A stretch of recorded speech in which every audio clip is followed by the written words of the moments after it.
I once heard it said that your past can either define you or it can refine you. But what does that look like in action if you've had to face some of the truest and hardest things that this life can throw at you and still try to believe that there's a good God who's got your best interests at heart, even if you're praying to him when you can't even see him? I hope you guys stick around. We've got a powerful testimony that's going to dive directly into that.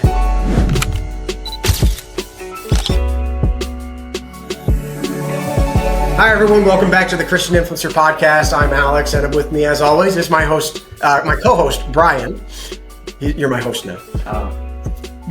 Hi. Well done, really appreciate that. Okay, so Brian's here with us, but more importantly today, we actually have a very special guest. Greg FINNEY is going to be here today, and as we walk through kind of how we see life play out in a life of faith as well as a life of struggle, I'm excited to kind of break down his testimony. I hope you guys are sticking around for this. So Greg, why don't we start with just explain what you do and what kind of services you provide, and what's your current day-to-day like thing that you're doing today now? Well, I'm working a lot less than I used to. I came from traditional businesses. I've owned 17 businesses through the years. And, almost 2 years ago, I sold my last company, moved to Las Vegas to focus on other projects and more in the digital world now. No employees and none of the headaches with your traditional businesses, working 70, 80 hours a week. Now, I do a little trading first thing in the morning. I go to the gym. I promote our coin, medical intelligence. We developed our own crypto coin with backed behind a real world asset through medical facilities, local and all over California, Arizona, Colorado. And it's a real great project.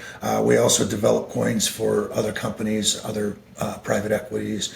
And that's pretty much what I'm doing now. I have a platform where we teach people how to trade, and that's about it. I get on Zoom calls and go to the gym and kind of try to enjoy my life a little bit. I still work, but it's the easiest hard work I've ever done. Nice. I like it. I once heard someone say that the reason they worked really hard when they were young was because they were the most dedicated lazy person you ever knew. Like they were going to put everything they can into it so that they didn't have to do anything afterwards. I was just on a podcast and a girl did like a quick fire round of questions. She said, what job would you like if you had your dream job? I said, mattress tester. I love it. Everybody thinks I got this crazy drive, this crazy work ethic. And, I used to work. 3 days and one day I would do what people do in 3 days. But it's not because I like the work. It's because I like the financial freedom and the things that I could do with money and the people I can help and the family, what I could do for my family and, break that generational being broke and, and struggling. And, it paid off because now, I work on my terms. I get up when I want. I go to bed when I want. And I set my schedule now. I'm not tied to 85 employees and, I was a glorified babysitter problem solver. And I made amazing money. I mean, I made a really, really good living. But I also dealt with terrible winters in Erie, Pennsylvania. I have a lot of sports related injuries and, that got wearing on me and the nice, beautiful weather. I love Vegas and finally made the move. And now I'm out here and it's been amazing. I Sundays I spend with homeless and do a lot of homeless ministry myself. And it's just, I'm so blessed right now. That's awesome. Well, actually, so you already pointed out some of the things. Let's see if we can step into that backdrop a little bit more. You brought up things like generational curses. You brought up things like family hardships. So things weren't always as they are. Yeah. Okay, well, why don't we start back with how did you grow up? Where did you grow up? Was it Pennsylvania where you grew up? Yeah, grew up in a small town where nothing but they do really but fight, drink, and get into trouble. And my mother was a single mother. My dad died when I was really young, and my mother was the most amazing person. But she where I actually learned the work ethic because, I watched her work 2-3 jobs to make sure that I had nice clothes and that I was a popular kid because I was dressed appropriately and not, even though she sacrificed her life for me, and I said, I want to change that one for her. And I don't want to work that hard for other people and see like she couldn't take off work to go to something. I said, I'll never, ever in my entire life ask somebody if I need a day off of work. and I started, into entrepreneur as a drug dealer, actually. Oh, It was a bad neighborhood. I was 14 years old, and I saw people with money. I said, well, I can't do that. And I seen drug dealers on the street, and I said, well, I could do that. I started off actually robbing drug dealers and beating them up, taking their drugs, and then selling them. And then that turned into selling drugs, and then that ended up turning getting in trouble when I was like 19, and that straightened me up and said, okay, well, let me apply these principles to being a drug dealer to business. Business is business, whether you're a drug dealer or a Fortune 500 company. You just have a moral compass that plays out. And not beating up people. yeah, and I I didn't have God in my life, and my mom was very, always been faithful and still has. We were born Catholic. I was baptized Catholic, but then I met a guy, Father Dedish. He was Catholic, which I'm not Catholic. I'm Christian, and but we became really good friends. We actually just talked the other day. It's been a while. It was pretty awesome, and he taught me to get into sports. And because I was a big kid, athletic kid, so I wrestled, and then I got into boxing and karate, and a little bit of everything. Started doing the tough men's, and it started giving me confidence and started giving me skill sets, and then I started meeting my next mentor and the next mentor, and I became very successful, but I wasn't happy. I had the money, the cars, the girls, whatever I wanted. I lived really well, but I still was missing something. And I was a real cynical person. So I came up with the belief that God was created out of fear.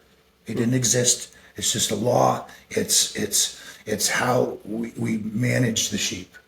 And I was in a low point in my life with a relationship. I was letting my business go in 2016.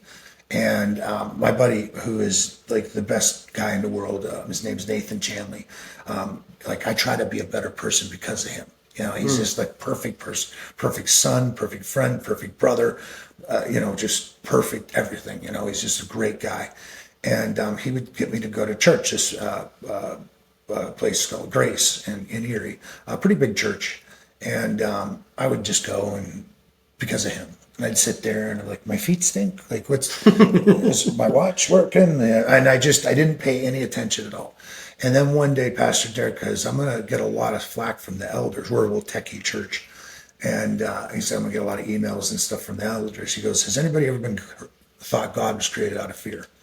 I don't know what made me go up. I said, what? And I felt like he looked at me. There was nobody else in the room. He looked at me. And he said it again, has anybody ever thought God was created out of fear? Now, in my mind, this guy has got to be the closest person to God if God exists in my world, what I thought. And I was just hooked the rest of the service. Afterwards, I went down to the front and I'm like, hey, I got to talk to you. He's like, well, I got some people here, I'm like, no, I need to talk to you right now. And I think he thought I was like going to kill somebody or something. and we went in a room, we talked for a long time. I broke down. About 4 months later, I got rebaptized as accepting God and the Word as my Savior. And I stopped from being like a taker mentality, because I used to always, when you come from kind of poverty, it's whatever if I met you, what could you do for me? Oh, nothing, I don't need you. What could you do for me? Oh, nothing, I don't need you. Then I shift to started giving, not just tithing at church, like really giving, like helping somebody. Like when you ask someone how they're doing, like mean it. Not everybody says, hey, how you doing? Nobody really cares, and nobody wants to sit there and listen to you. It's just a very common term that people like. I try to open doors and lend a hand, and when people I see they're down, I go out of my way to try to lift them up. And my whole world changed after that. Like just everything changed for me. But then I'm sorry, that was 2000. That was 2006. I'm sorry. Okay. And then 2009, I got a federal indictment and lost $22 million and all my real estate in the real estate crisis, and lost everything. It was a point where I wanted, kill myself. I didn't want to live. I didn't want to face anybody. I didn't want to do anything. And I just put it in God's hands and said, whatever happens is going to happen. I ended up doing 5 years federal prison. The whole time there, the only thing that got me through it, because of my prison's easy. People think for me it was easy. It wasn't. It was pain of being away from your family. Sure. That there's, because me, the ultimate success in life is when your adult children still want to be your friend and hang out with you. Oh, that's cool. And being away from my children it was the world to me, and that was rough. But something, when you put it in God's hands, it takes the sting away. Mm. It doesn't make it stop. It doesn't make it any easier, but you'll get through it. Sure. You're going to be back with your family. And then I got home and I hit the ground running and grinded. It wasn't easy. I had started a business right when I got home. Opened up 3 stores in Pittsburgh, and the guy, I couldn't put anything in my name because of being on, in a halfway house. So I trusted this guy. It was all his money anyways. He was backing me, but I built it all up. And then he had the sheriffs kick me and my son out. And next thing you know, I'm homeless again, and moved back home, stayed on my mom's couch, worked my butt off, rented an apartment across the street, which I ended up buying the house. And just went back to doing concrete and anywhere I can hustle, construction. And I opened up a large waste industry company, and then I sold that waste industry company, and now I'm here in the present. And I belong to, well, I don't belong yet, but I go to Central Church out there, nice. Okay. Pastor Judd, and I just really found a good home there, and we really like them, and it's just been amazing. That's awesome. And I'm hearing so many different stories, and they're actually resonating with me. I have similar concepts in the being successful at doing certain elements within the business, only to turn around and have somebody who is supposed to be your ally be the one who betrays you, and you lose it all. I felt that sting. I know that one, and yeah, I don't think it was. In fact, it was probably one of the things that led me to Christ, was feeling those kinds of stings, because I similar concept to you too. I've had to face where it's just like, maybe I've done this whole thing wrong, to the point where you're like, maybe you should just turn it off. And that's a hard level to hit. But what is cool is, and this is one of the first things I would point out to anybody who's watching, is if you are thinking that way, the first thing to remember is tomorrow is still coming. So that's the lesson I had to learn. But that being said, Greg, I want to go back to, you've obviously, you've listed off so many different ones. As far as you had to spend time in prison, you had to spend time reconciling relationships, you had to spend time rebuilding different businesses that shouldn't have been lost in the first place. How do you speak into when people who say, well, that's kind of proof that God's not helping you because it's not working? Because that was one of the things I had to wrestle with. Yeah, but, and I did too. It's hard to pray to an invisible God. Sure. And especially for me, and what I stopped doing was looking at all the inconsistencies in the Bible, the what ifs, the conspiracy theories, and I started focusing on just facts, like undeniable truths. And when I started doing that, I thought, I'd hate to use other people as examples, but God gave me the intellect, the brain, the brawn to work and build it back up. It's all his anyways. We're just a steward of it. And when you're not attached to it, which I used to be attached to material things, and I still like nice things, but it doesn't drive me. I would rather give it away now than have it. I hope to have both, but sure. At the end of the day, my family, a roof over my head now, and being able to steward his money in a good manner is everything to me now. And I know that I think I had to lose everything and go through those trials and go through those things. I didn't feel like I was a good person. I thought I was doing good things, but I held on to all that material stuff so hard. Like I didn't want to lose the house. I didn't want to lose the cars and motorcycles, all the toys, the things that at the end of the day, when you're on your dying deathbed, which I've actually, been with somebody, multiple people when their last words, they don't care about the cars, the houses, right. None of that stuff. You've never seen a U-Haul behind a hearse. You can't take it with you. And when you let all that stuff go and you live in the present moment, all the joys, all the things you have, just waking up in the morning and getting another day is a blessing. You know how many men aren't going to wake up tomorrow?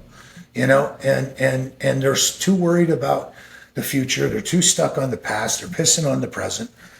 I like to just focus every day and make every day as if it's my last. I try to make sure I don't have any ill will towards anybody at the end of the day. I try to make sure that everybody I talk to everybody that I need to talk to, that I show love to all the people that care about me on a daily basis, and that's good enough for me.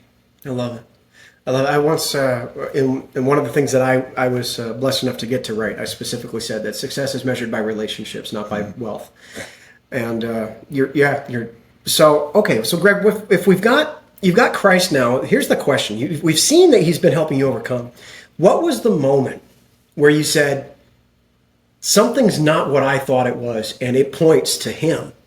What was it that finally said, no, I'm wrong about all of those, and he's right? It was that conversation that I had with Pastor Derek. Like, that changed everything for me. I mean, then I was all the things that I didn't believe, I believe now, the majority of them. And the ones that I couldn't, we're not, he says we're not capable of comprehending. We don't, not supposed to understand. So I just accept that now. I just, why, I tell people, here's what I tell people. You either believe in God, don't believe in God, or on the fence. I don't care which one it is. If you live by the commandments and you're a good person and you do good things, you're a better husband, a father, son, brother, sister. You're just a better person by living by God's law and rule, whether it's manifested, whether it's real, whether it's fake, whether you believe or don't believe. Those are guidelines that just humanity should live by. So yeah, one of the biggest things for me is I'm a huge math nut, and one of those things is even in secular science, it talks about for life to just exist on this planet, for the tilt of the earth, the ice caps, so the water that we have and everything. It's I think it was 700 quadrillion, and for the actual galaxy to be made, and for the sun and the spacing and everything for the heat, it was one in a quintillion, which is even worse than that. I don't even know what the number is. Yeah, and that's even worse than a quadrillion. There's trillion, quadrillion, and then quintillion. So that was just the 1 quintillion, or 100 quintillion, on top of the 700 quadrillion, just for even a single cell organism to live. And then now you're believing from the single cell to being a complicated sentient life. Yeah. It's just that's even worse. So yeah. Yeah, there's so it's you have more faith in a non-creator than you do in an actual creator. Yeah, I once heard it say that you don't have enough faith to not believe in God. But I love how you brought up a very valid point, and I've even used this before when I was ironically when I got to do some work at correctional facilities. And one of the things I was pointing out was I said, guys, whether you believe in God or not, let's leave that aside for now. And let's just talk about the principles that are taught as a Christian, how they should live. If you simply follow those guidelines, you'll already see more success and you'll see more better outcomes. And that was definitely one of the points that I tried to make. But and you're living proof that part works. But let's not also forget that Jesus himself said, but you could do all these things in my name, and I'll still tell you at the end that I never knew you. So let's step into that, because there's that another step of, okay, it's not just about following the guidelines. If it was just a rule book, it would be a lot easier. But there's a different connection that he requires of us. And so for you, how did you start walking that out? And when did you start seeing him kind of reciprocating it? Well, I always had a hard time praying. Especially praying to an invisible God. So I kind of found my chair, I call it, I used to call it that. It's, you find a place that you can put the cell phone, the computers away, and you can just, have a conversation. And that's what I started doing. I've had people criticize me for it. I've had other people say, that's great. I think everybody has their own journey. And I would never criticize anybody for their journey with God, but I talk to him like he's my friend, and it's not always good, but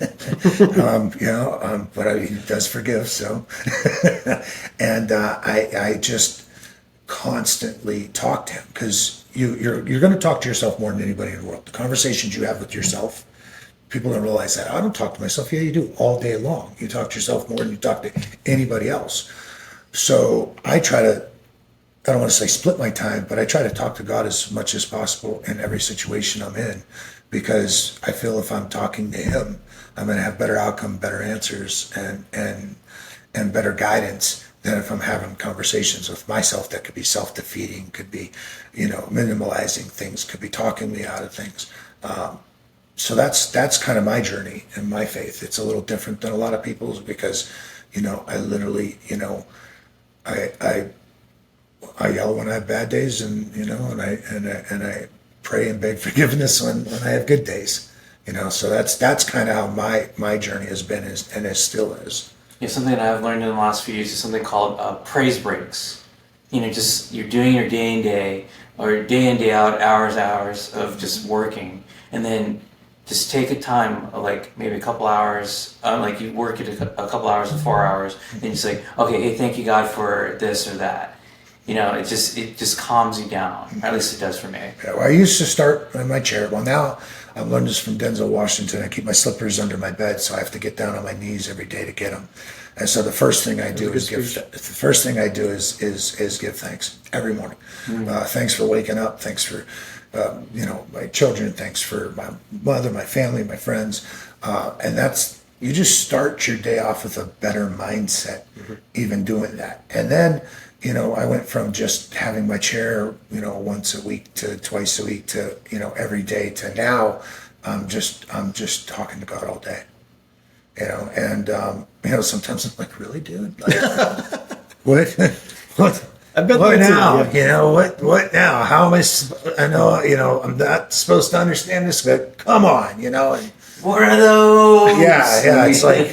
It's like, man, sometimes it's like, you get exhausted, but at the same time, we're human and you just dust yourself off and think about all the wonderful things that you still have in your life that day, and you move on.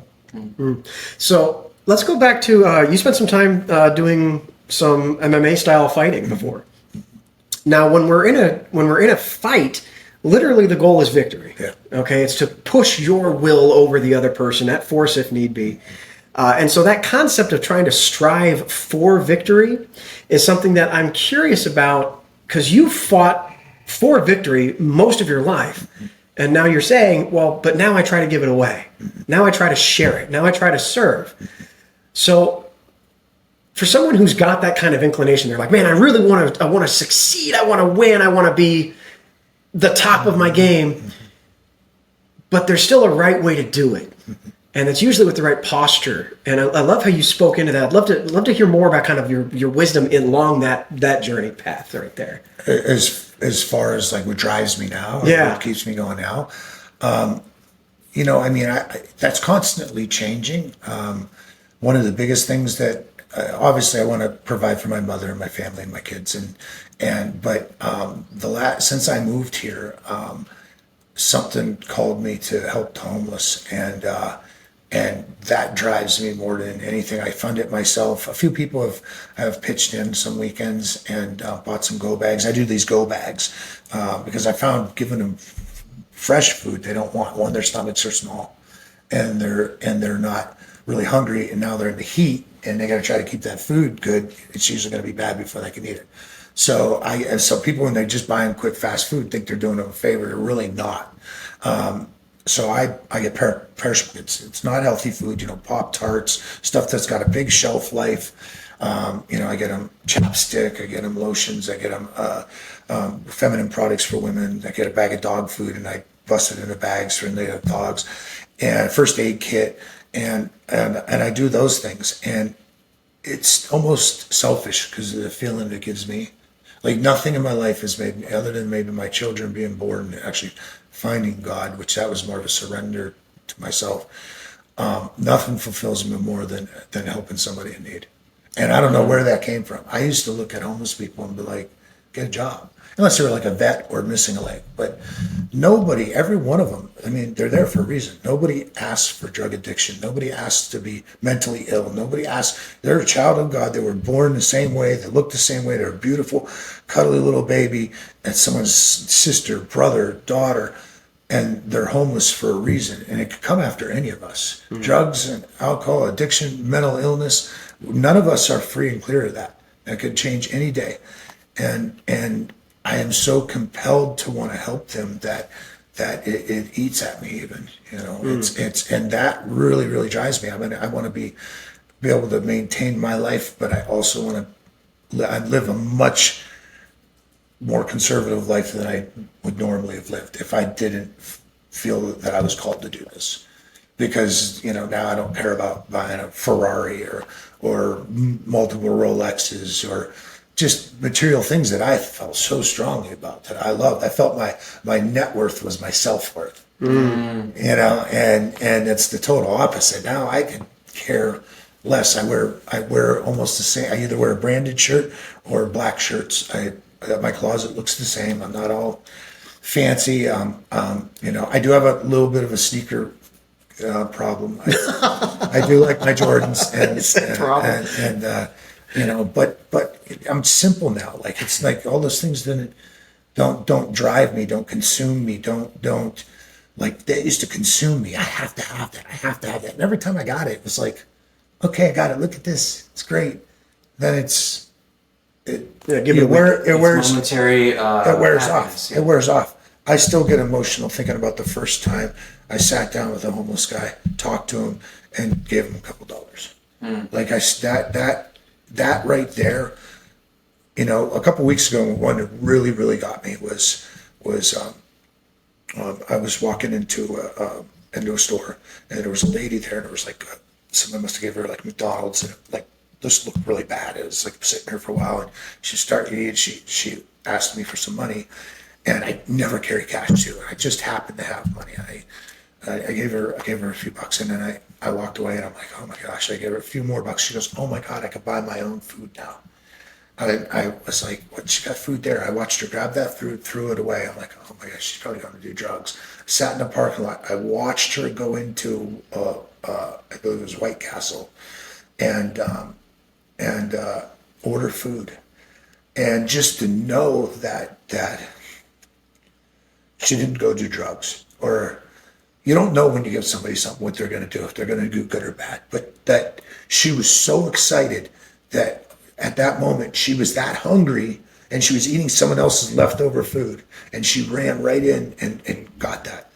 There's no cars, no houses, nothing in the world that could make me feel the way I felt in that moment. Amen. I remember, yeah, I get it. I had an incident very similar, to the extent that I was struggling with something and had to try and deal with the fact that the person who's in front of me is, in my mind, of a lesser status and not as successful, and it's all that. But yet I had to kind of focus on how am I going to actually be a good service to this person, because the time was just there and I could feel that pulling on my heart. And one of the things that was really shocking was I didn't have much to give, but I was willing to share the food that I'd already bought. And while we sat there and eating the meal and we were sharing it, I got to have a conversation and found out that the man had a doctorate. He had multiple degrees. He had owned his own business, and everything failed. And so it was one of those eye openers where it's like, there's nothing different between me and him. And in fact, by all accounts, he should be better off than I am. And yet here he is. And that was definitely an eye-opening experience. I definitely understand that one. Well, Greg, we're coming up on our marker here. I got to try and honor our time. But really quick, if you were to just say, if somebody were to come up in there and say, hey, you've been through so much hardship, and yet you've got what it looks like everything together.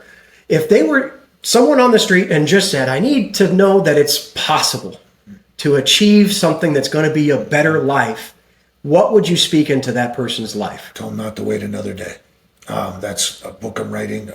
It's my other brand that I wear, is don't wait another day, because every day you wait thinking about what ifs, playing a victim on what's going on, whether you are the victim or not.